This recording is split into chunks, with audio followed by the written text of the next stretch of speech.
Hello friends, नमस्कार। आज फिर एक टॉपिक के बारे में मैं आप लोगों के सामने अपने व्यूज़ रखने आया हूँ। मणिपुर वायलेंस बात करते हुए दिल बड़ा व्यथित है। आज सुप्रीम कोर्ट में कुल 65,000 केसेस आए हैं मणिपुर वायलेंस को लेके।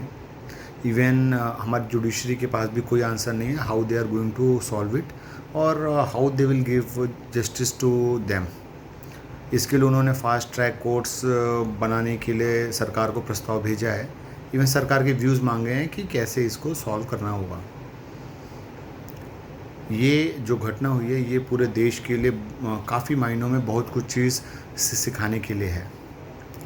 इसका जो एक बड़ा एस्पेक्ट रहा है वो रहा है कि हमारे देश के अंदर ही कैसे हमारी बहन बेटियों के साथ गलत हुआ, और ये गलत किसी एक आदमी ने नहीं किया, ये एक बहुत बड़े पॉपुलेशन की बात हो रही है। मैं आज इस टॉपिक पे नहीं बात करूँगा कि मेथी कौन है, कुकी कौन है, 60% पॉपुलेशन किसकी है, 40% किसकी है, किस में हिंदूज ज़्यादा हैं, किस में क्रिश्चियन ज़्यादा हैं, किस में ट्राइबल्स ज़्यादा हैं, कौन ऊपर पहाड़ों पर रहता है, कौन नीचे जो है सिटी एरियाज़ में ना रह रहा है। क्योंकि कुछ आदमी मतलब कुछ लोगों के गलत काम की वजह से हम किसी भी पूरे कम्युनिटी को गलत या सही नहीं हम कह सकते, क्योंकि हर जगह अच्छे भी लोग हैं, बुरे भी लोग हैं। Only percentage matters.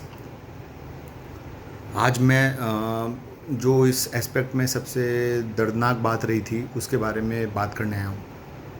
हम सभी ने सुना कि एक महिला के साथ या किस तरह का आचरण हुआ। बात कुछ ऐसी है, मतलब ये इतनी बड़ी बात थी। कुल रिपोर्ट्स की माने तो अराउंड 1200 टू 1400 लोग जो थे वो इकट्ठा हुए। क्यों? क्योंकि उन्होंने कुछ वीडियोस देखी थी कि उनके कम्युनिटी के लोगों के साथ गलत हो रहा है। वो वीडियोस उस टाइम की थी, पहले थी, कुछ लोग तो उसको फेक भी मतलब बता रहे हैं। वो भीड़ इकट्ठा होकर बदला लेने गई। बदला लेने वो जिस गांव में गए, तो जब इस तरह का माहौल होता है तो हर कोई थोड़ा बहुत प्रिपेयर्ड रहता है। उस पूरे गांव के लोग जो थे उन्होंने गांव को इवैक्यूएट करके जंगल के तरफ भागे। तो जंगल के तरफ जब वो भागे तो इन बिटवीन उन्हें, मैं विक्टिम की ही बात कर रहा हूँ, उन्हें फिर पुलिस वाले भी मिल गए। तो उनको लगा कि अब वो शायद थोड़े बहुत सिक्योर होंगे, बट उनसे फिर वो बड़ी 1200-1400 वाली भीड़ उनको दोबारा मिल गई। उनके सामने पुलिस भी लाचार थी, वो भी शायद कुछ नहीं कर पाई। उन्होंने उस लड़की को नेकेड, सॉरी मैं आगे नहीं बोलना चाहूँगा, तो इसका विरोध उसके भाई और पिता ने किया, जिसको उसके सामने मार दिया गया। उसकी माँ और उसको कलर मतलब निर्वस्त्र करके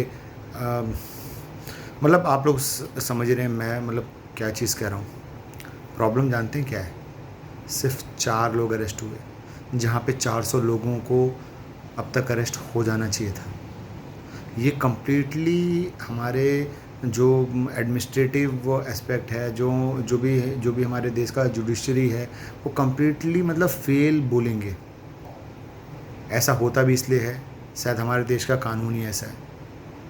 मैं इस केस की नहीं, मैं एक जनरलाइज केस की बात कर रहा हूँ। जो एक्यूज्ड होता है उसको पता होता है कि उसकी सज़ा ज़्यादा से ज़्यादा कितनी है। जब वो ऐसा कोई भी काम कर रहा होता है तो वो पूरा प्लान्ड होता है। कुछ लोग उसके पीछे होते हैं जो उसको सपोर्ट करते हैं, और ये पिक्चर दिखाई जाती है कि भाई इसने ये जो भी गलत काम किया है वो आपके कम्युनिटी के लिए किया है। आपके कम्युनिटी के साथ जो गलत हुआ उसने उसका रिवेंज लिया, वो मजबूर था। पर ऐसा कुछ नहीं है। ये तब चीज़ें समझ में आती हैं जब वो चीज़ें अपने साथ हों। जब तक दूसरे के साथ होता है ना, तो हमारे पास यही शब्द होते हैं। एक कहावत है कि बुरा तब नहीं होता जब बुरे लोग बुरा करते हैं। बुरा असली में तब होता है जब अच्छे लोग अपने लोगों के अंदर कमियों को ना बोल के मौन धारण कर लेते हैं, या व्यवस्था के अनुसार उनको सपोर्ट करने लगते हैं। तो जैसा मैंने बताया, लोग की धारणा ऐसी होती है कि 10-12 साल जेल काटेंगे जब हम निकल के आएंगे तो कुछ लोग हमको पहले हीरो का तंबा दे चुके होते हैं कि इन्होंने हमारे सोसाइटी के लिए किया, तो वो लोग पॉपुलर हो जाएंगे। कुछ सालों बाद पब्लिक ये चीज़ें बिल्कुल भूल जाती है और चीज़ें अलग होती हैं। दूसरा रीज़न मैं जो समझता हूँ कि वो लोग, मतलब जो इस मानसिकता के लोग होते हैं, उनका फैमिली बैकग्राउंड, शायद उनके फादर ने भी उनके घर की औरतों को उसी तरीके से ट्रीट किया होगा, मारते पीटते होंगे। तो घर में कभी मतलब उनके अंदर कभी फीमेल्स के लिए रिस्पेक्ट नहीं आती। यहाँ पे प्रॉब्लम ये नहीं कि ये सब चीज़ें हुई नहीं हुई, यहाँ जो सबसे बड़ा प्रॉब्लम मुझे लगा, एक दो लोगों ने नहीं, 1200 लोग थे उस भीड़ में। उस 1200 लोग में क्या साला 10 लोग भी ऐसे नहीं थे जिन्होंने इस तरह के गंदे हरकत को रोकने की कोशिश करी हो? ये बहुत ही शर्म की बात है। उन 1200 लोगों का एक ही इलाज है, उनको सबको अरेस्ट करो और सीधा मणिपुर से बाहर लाओ, क्योंकि मणिपुर के अंदर रहेंगे तो उनको एक अजीब तरह की एनर्जी मिलेगी। और ऐसे लोग को सिर्फ एक ही सज़ा है, सिर्फ सज़ा है मौत। वो जो 4 विक्टिम मिले ना, उनको सीधा सज़ा है मौत दो, क्योंकि अगर जब तक हम लोग उनको जुडिशरी के वही फास्ट ट्रैक कोर्ट के हिसाब से, नहीं तो रोड पे उनकी चमड़ियाँ तब तक छिलो जब तक वो मर ना जाएं। आपको लग रहा होगा मैं हार्श हूँ, हार्श नहीं हूँ। हम लोग क्या करते हैं, कैंडल मार्च करते हैं, शोक के लिए एक आध स्टेटस लगा देते हैं, 2 से 4 दिन, 5वें दिन फिर वही कहानी चालू। चाहे वो हरियाणा में आजकल जो हो रहा है, कहीं भी, मतलब इंसानियत नाम की चीज़ अब रही ही नहीं है। मणिपुर फेल्यूर का तो पूरा एडमिनिस्ट्रेटिव फेल्यूर था। यहाँ पे कुछ गलतियाँ सरकार ने बहुत ही बड़ी की, मैं उस पर भी आना चाह रहा हूँ। पहली गलती, उन्होंने आर्म फोर्सेस पावर एक्ट वहाँ पे लागू किया और उसको 2 दिन के अंदर ही वापस ले लिया। आर्मी ने काफ़ी लोग को वहाँ पे अरेस्ट भी किया, लेकिन बाद में किसी भी कारण से उनको छोड़ना पड़ गया। ये बहुत बड़ी बात क्यों है?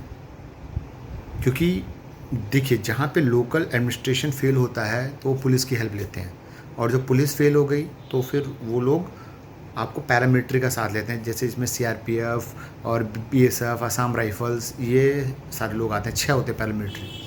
और खुदा न खास्ता ऐसा कभी होता नहीं यूजुअली, अगर आपकी पैरामिलिट्री भी फेल होती है तो आपके पास मिलिट्री आती है लास्ट ऑप्शन। और कभी खुदा न खास्ता अगर मिलिट्री फेल हो गई या आपकी आर्मी फेल हो गई तो फिर आपके सिविल वॉर को कोई नहीं रोक सकता। इसलिए ऐसा होगा नहीं, बट मैं बात बता रहा हूँ, इसलिए आप मिलिट्री को जहाँ भी भेजिए फुल पावर के साथ भेजिए। आपके ईस्टर्न कमांड के जो चीफ हैं वो भी आसाम को ही बिलोंग करते हैं, राणा प्रताप कलिटा सर।